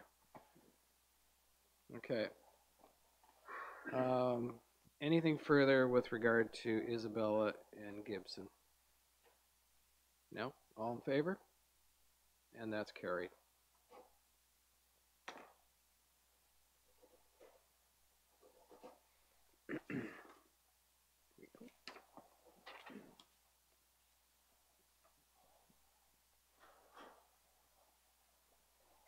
Okay, item 921, moved by Councillor Keith, second by Councillor Horn. The Council of the Corporation of the Town of Parry Sound is generally supportive of application R 2017-0006F, Coulter and Regional Economic Development Initiatives, and requests that the property be rezoned to a site-specific zoning category that only permits the uses which were outlined in the notice of public meeting, being auto uses, outlet retail uses, call centers, innovative technology type uses, and that the zoning bylaw amendment specifically note that municipal and water services will not be provided to the subject property. This is to ensure that the natural environment is protected and that any potential developer does not have the expectations about the extension of the Town of Parry Sound Municipal Services. The appropriate studies are undertaken and implemented to ensure the protection of the natural environment, which includes the northerly water body Anderson Lake, which is partially within the Town of Parry Sound, or the property be split zoned to ensure these commercial uses do not have a negative impact upon the waterfront environmental functions. And 3, that Township of Seguin provide a notice of decision of the clerk of the town. The Township of Seguin provide a notice of decision to the clerk of the Town of Parry Sound. Discussion. Councillor McCann. For Mr. Elgee. So I'm quite in agreement in support of what the way this is written, but I'm just curious. I think maybe perhaps I read at some point. Does the Township of Seguin have developers lined up, or is this just sort of in preparation or anticipation of some future development? I guess, in other words, is there anything pending right now as far as developing the land? Through your worship, I don't know the definite answer to that question. I've just heard through the rumor mill that there is no developer lined up, but I don't know. Thank you. Councillor Borneman. Mr. Elgee, I'm not sure if you're aware of this or not, but there were similar proposals for this property a number of years ago, and the town opposed them pretty strenuously at the time. Is what we're doing tonight providing enough protection to the business core in this community that we don't see an exodus of things that are restricted through our own official plan, liquor stores, beer stores, its banks, etc., to being within the downtown core? Are we protecting ourselves sufficiently in doing this so as we don't see an exit to beyond the boundaries of this municipality? Through your worship, I'm somewhat aware of the history that there was an appeal quite some time ago on that when it was when commercial development was proposed. Since that time, I believe Seguin amended their official plan to now put this as an employment corridor. In their official plan, they note that uses such as manufacturing, outdoor storage, warehousing, buildings, supply depots, and automotive sales are envisioned in that use. So to answer your question, or to try to, staff looked at the uses being proposed, being auto uses, outlet retail uses, call centers, and innovative technology type uses, and largely felt that most of those uses outside of the Parry Sound were space expansive. Except for maybe not outlet retail. It really depends on what they're going to define that is. Another issue at this stage is we don't know how they're going to define that. I don't believe that's in their zoning bylaw. Another one is innovative technology type uses. I'm not quite sure what that is or to what scale it is. So the intent of their official plan, in my opinion, it seems to be to have larger space expansive uses.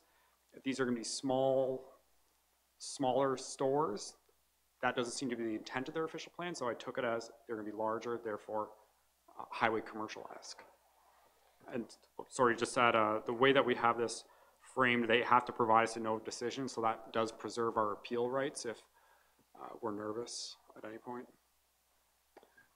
I have a suggestion for an amendment, and that would be after. And it says that, and the zoning bylaw amendment specifically note that municipal water and sewer services will not be provided to the subject property. The amendment being unless the property is transferred to the Town of Parry Sound.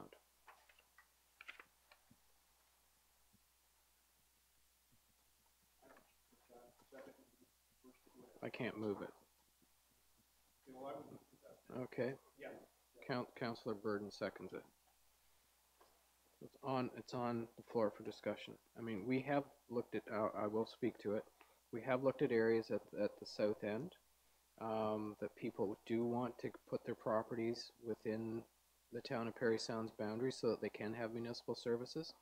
This would be a natural sort of along the same lines as what the other properties are looking at. It's right adjacent to the border of the Town of Parry Sound. Environmentally speaking, if anyone's looking at making a development now, especially close to a lake, surrounded in this particular area that it probably should be on municipal services. There's not a lot of soil depth in some of that area, so you know, it's something to consider. So, and you know, in speaking with that, I think we should reopen our negotiations and conversations with Seguin with regard to that south end. So, Councillor McCann.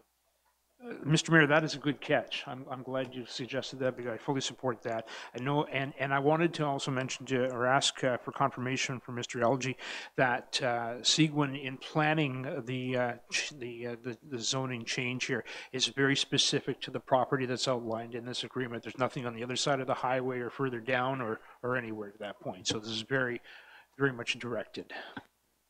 Yes, Mr. Elgie. Through your worship, the property in question is copied and pasted right from the zoning bylaw amendment in my R&R.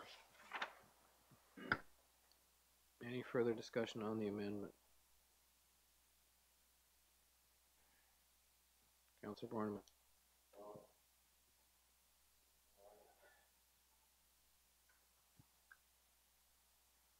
I guess with respect to the uses that are listed here, particularly the outlet retail uses, I'd really like to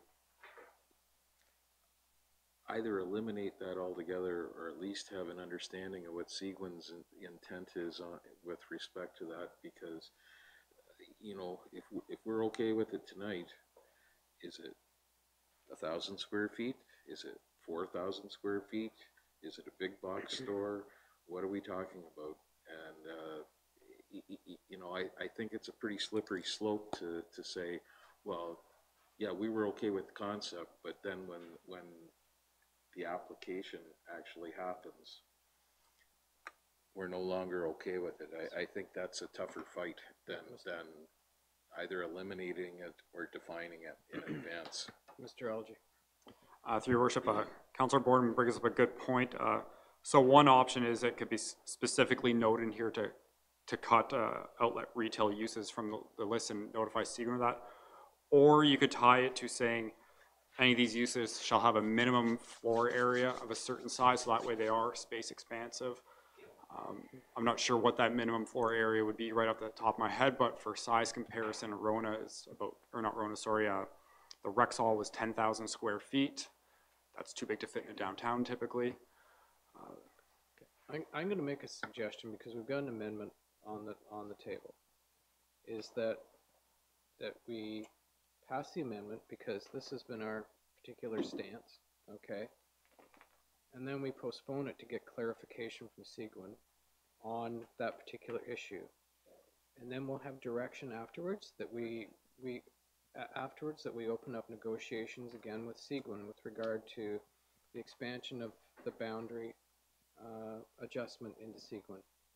And I have a reason because of that, a conversation that I've had with somebody, but I won't say who because it was confidential, but I think we can move forward with that. So that would be my suggestion on how to proceed with this particular resolution. Mr. Elgie. Sorry to jump in.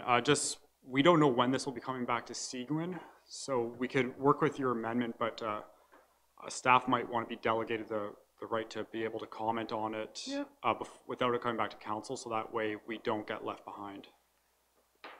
Because if we don't comment before it goes to the public meeting, we have no appeal rights. And well, we can comment. We're just going to postpone this because we don't know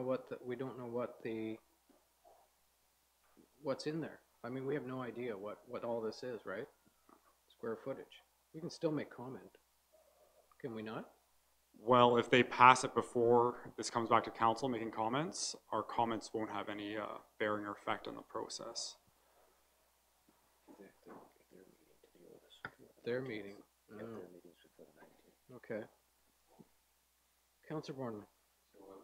You know, I think that we can do two of the three things. You know, reopen discussions and ask that the property be transferred to the town if there were developments. And with respect to the outlet retail, you know, I guess I would suggest tonight that we remove that pending Seguin's clarification of it, put the ball back in their court, rather than not commenting at all. Okay, so we've got to deal with the one amendment right now. Okay, so any further discussion on the one amendment? No? All in favor? That's carried. So I take it then we have another amendment? Yes. Okay.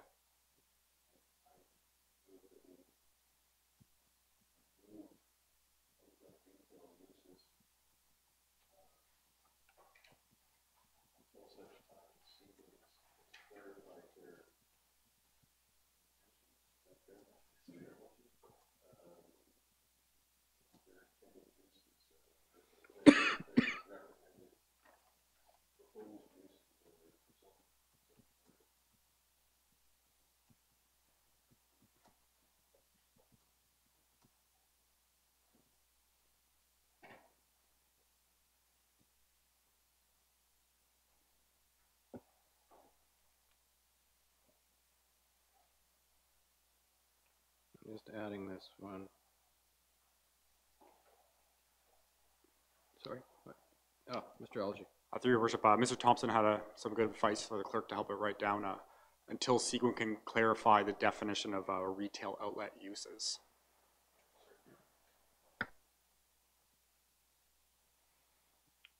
Okay. All right. Did you get that? Until Seguin can clarify the definition of retail outlet uses. Okay. Right. Okay. So we got the one. Okay. Who's seconding it? Councillor Keith is seconding that.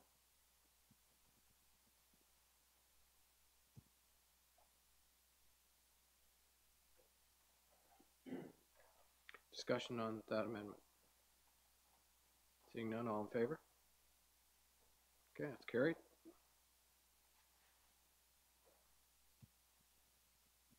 Anything further on this resolution as amended? All in favor? And that's carried.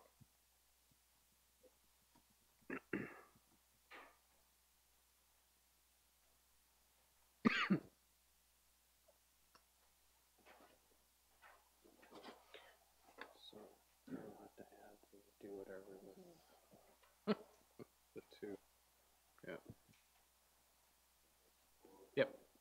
Yes, I'd like to know if I can have a mover and seconder for the direction that we reopen discussions with Seguin. Oh boy. Okay. So Councillor Borneman moved in. I'll have Councillor Bachman second that one. That we reopen discussions with Seguin to adjusting the boundary at the south end of Parry Sound into further into Seguin Township, whatever we used last time, and that a committee be struck. I guess a negotiating committee be struck. Yeah. Discussion. Councillor McCann. So with the negotiations regarding boundaries, does this involve both sides of the highway then? It should. Okay, good. Yeah, it should. It would only make sense. Yep. Anything further? All in favor of the direction? And that's unanimous again. Thank you.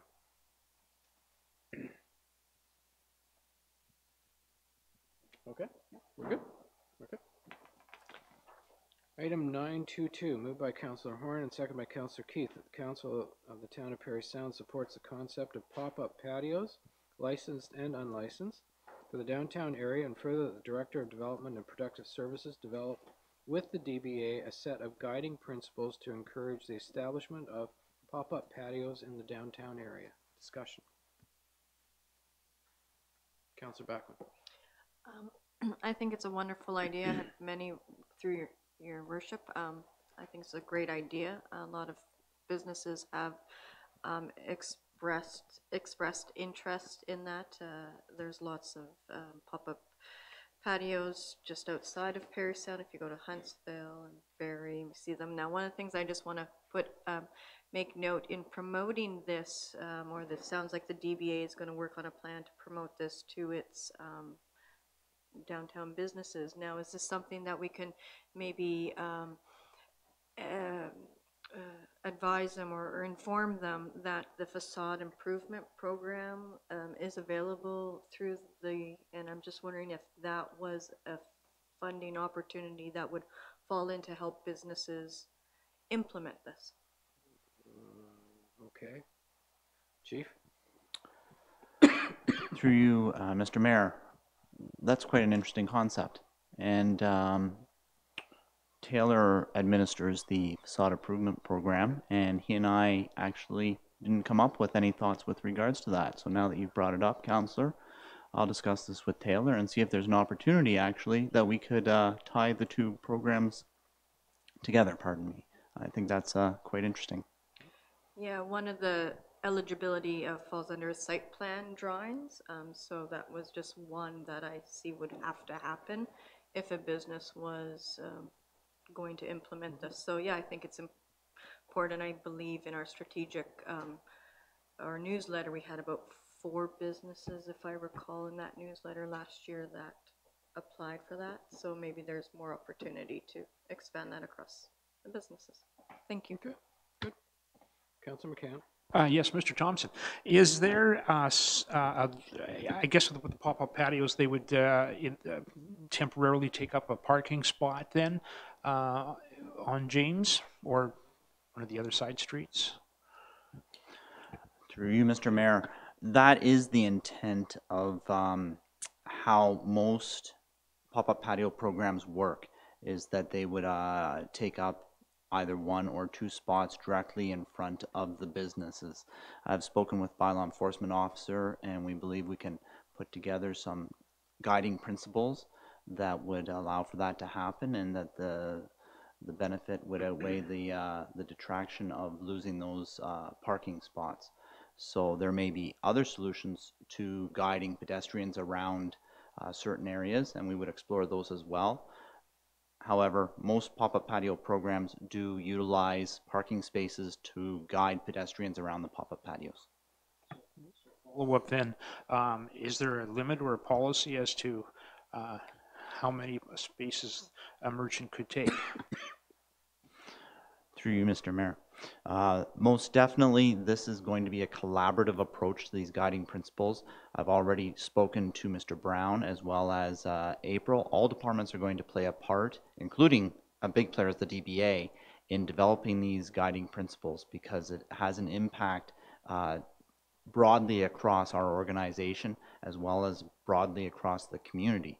So everyone's going to be consulted, everyone's going to put in their 2 bits, and hopefully we can come up with some guiding principles that will satisfy everyone with as minimal impact as possible.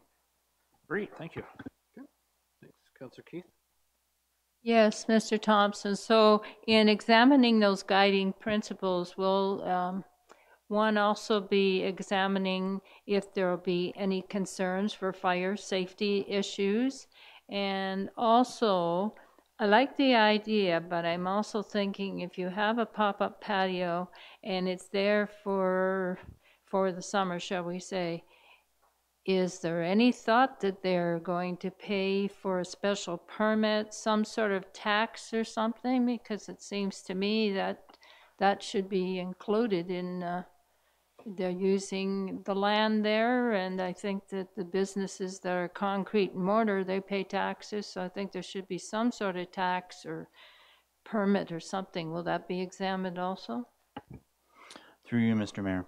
As Councillor is well aware, fire code enforcement's near and dear to my heart, and so we will be making sure that those aspects of safety are considered when we're developing our guiding principles.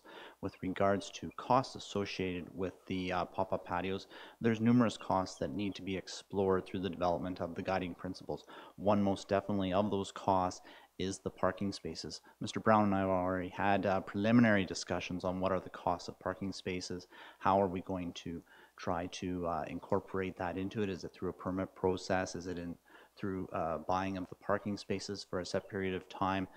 I believe there are numerous solutions, and we will have significant discussions, I am sure, with the DBA on that and coming up with something that is fair for everyone involved.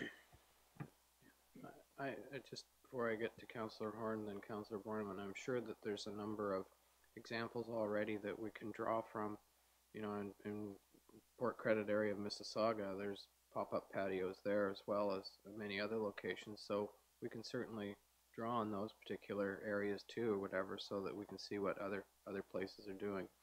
Councillor Horn and Councillor Borneman.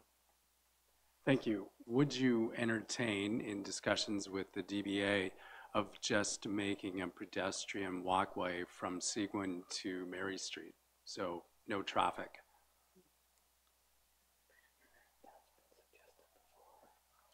Just as a thought, I mean, we see how popular it is and how busy that area is when we do festivals, when we do a number of activities, and we close that street down.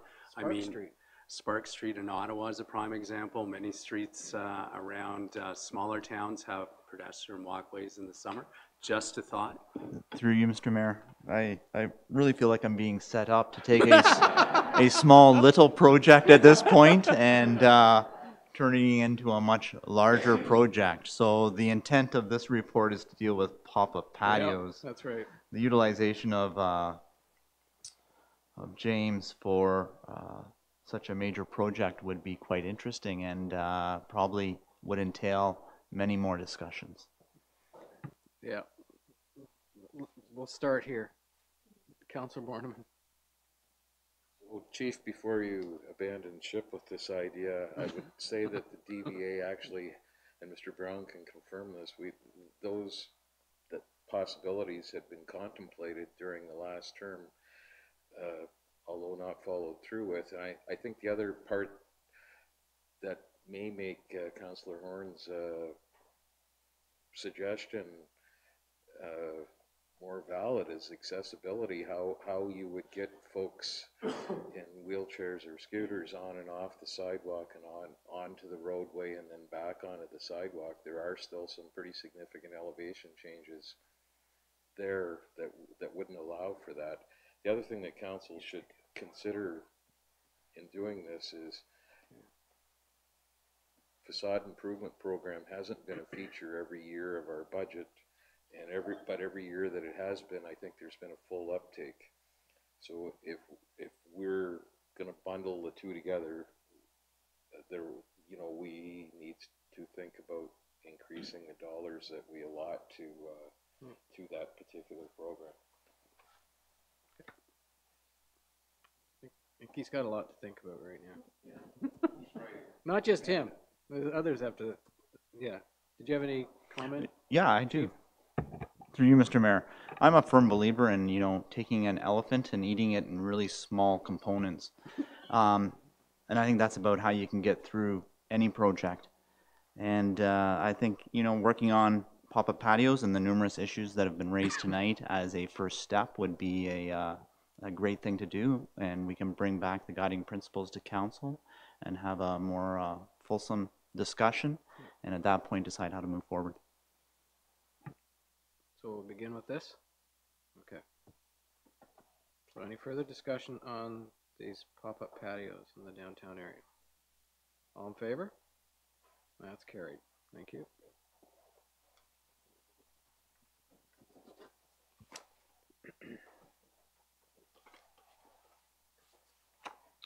Item 10.11. Moved by Councillor Borneman, seconded by Councillor McCann, that bylaw number 2019-6890, being a bylaw to amend bylaw 2011-6048, they authorize the execution of an extension of the existing curbside waste and recycling collection contract with Waste Connections of Canada Incorporated for 1 year ending December 31st, 2019, be considered as read a first time. All in favor? That's carried. Are all members in favor of having the second and third readings? Carried. Moved by Councillor McCann, second by Councillor Borneman, that the bylaw above mentioned be considered as read a second and third time, passed, signed, and sealed. Any discussion on this? Councillor McCann. Thank you. For Mr. Brown. I know we talked about this maybe a year ago, and as you said in your report here, this gives the town a chance to look around and see what other options there may be. We had talked about composting at one time. Is that something that that you might be looking at if you go when you go looking for options at the end of the contract that we're agreeing to tonight? Just wondering if, in addition to recycling and a garbage pickup, if there's a composting program that we might be able to configure into that. Through your worship, a couple of years ago, I met with this particular company and talked about a composting program. They said it was very, very expensive for us to take it to start up in Parry Sound because of the distance away and the amount of material that would possibly be picked up. The compost has to go to a licensed site. It has to be windrowed. There has to be specialized equipment in order to make it into compost. So it was very cost prohibitive at the time. Further to that, the area road superintendents have been discussing it off and on in some of their meetings that maybe it should be something that should be considered West Parry Sound wide in a landfill or a transfer station. But these things take time. These things take money, and it's something that can't be looked at overnight. But it is being considered or being talked about. Great, fair enough. Thank you. I think it's something that in the future, probably not too far away, could possibly end up, because of the environment and that sort of thing, almost be mandated. I think it's great because it would and should be an area-wide project. That's the only way that you could bring the cost of this sort of thing together properly. So I am pleased to hear that you are having conversations about it, because I think it is something that we are going to have to look at in the future, and we're better to be at least with the curve or ahead of it instead of having to catch up. Yes, Councillor Backman. Through your worship, I was doing some reading about the composting options available in many municipalities, and the cost, of course, does seem to be very high. However, I have read a lot about municipalities actually reselling their compost, so that might be something to consider if we're doing it. Mr. Brown. So, Your Worship, there was I'll put this like a minor compost program that we initiated up at the transfer station some years ago. That we took advantage of all the yard waste, the trees, the branches that we had ground up. And then we tried our own version of the compost system. It was quite effective, but it wasn't the best of compost because it was only the yard waste that we were using. It needs the other material that people throw out. So I agree, it's something that we could take advantage of, but it does, as I say, take time and effort and money to initiate something like this. Anything further on the waste collection? No? All in favor?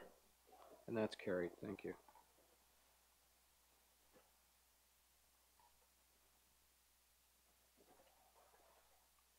Sit in that one up there, so I have to sign everything after.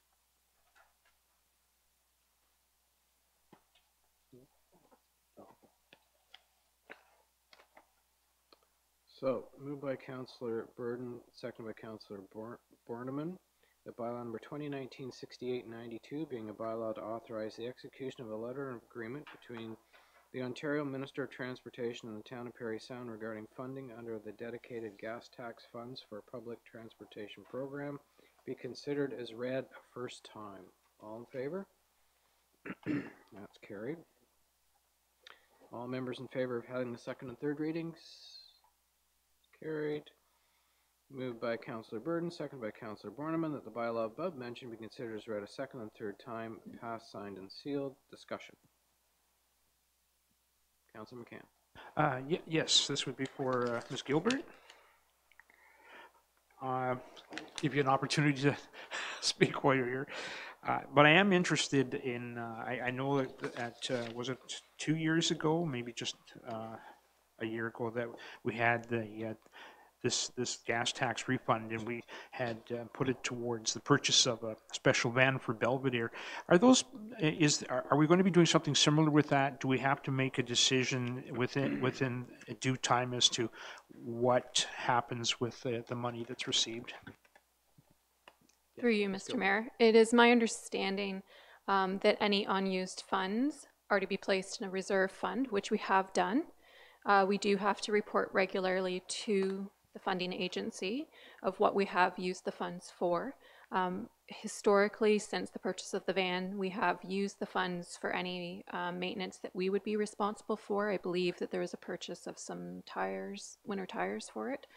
And we continue to report that if in the future we needed to replace the van or if another van was considered or whatever in regards to public transportation, then those funds can be accessed. At this point in time, I have not read anything to the best of my knowledge that would require it to be clawed back. That's good news. Thank you. Anything further? All in favor? And that's carried.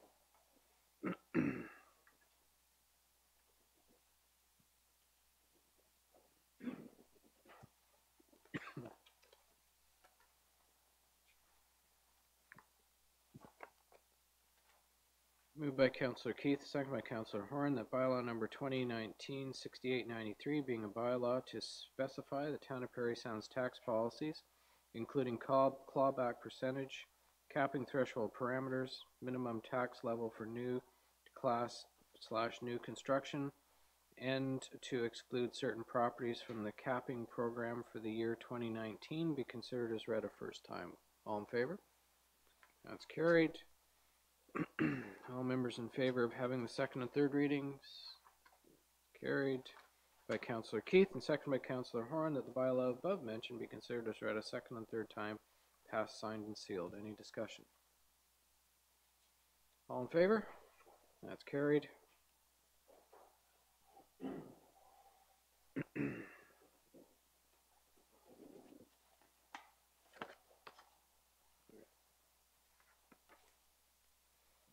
Moved by Councillor Keith. Oh, that was stuck to it. Okay. Item 10.4.3. Moved by Councillor Backman and second by Councillor Horn that bylaw number 2019-6894 being a bylaw to set tax ratios for municipal purposes for the year 2019 be considered as read a first time. All in favor? And that's carried. All members in favor of having the second and third readings? Carried as well. Moved by Councillor Backman and second by Councillor Horn. The bylaw above mentioned be considered as read a second and third time, passed, signed, and sealed. Any discussion? Councillor Borneman? Mr. Beaumont is here tonight, and I think it's only fair that he take a couple minutes and explain to the public what it is that we're up to. Cole's notes for. Through you, Your Worship. Yeah, I forgot. I thought the button was already on. Basically, what the tax ratios are, they just set the rates for the different classifications of properties in the town. The ratios have been set the same since 1998.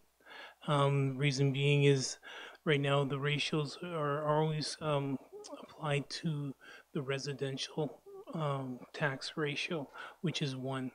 Everything else is above that. If we decide to move it closer to the residential rate, that shifts the tax burden from, say, the commercial property owners onto the residential owners, and therefore increasing their taxes. So council has chosen over the last 20 years to keep the ratios the same. Okay. Thank you. Any further discussion? No. All in favor? Thank you. It's carried.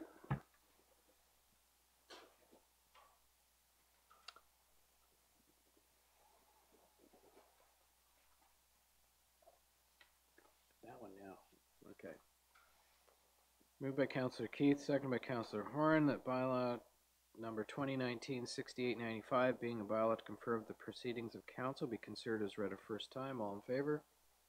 That's carried. All members in favor of having the second and third readings?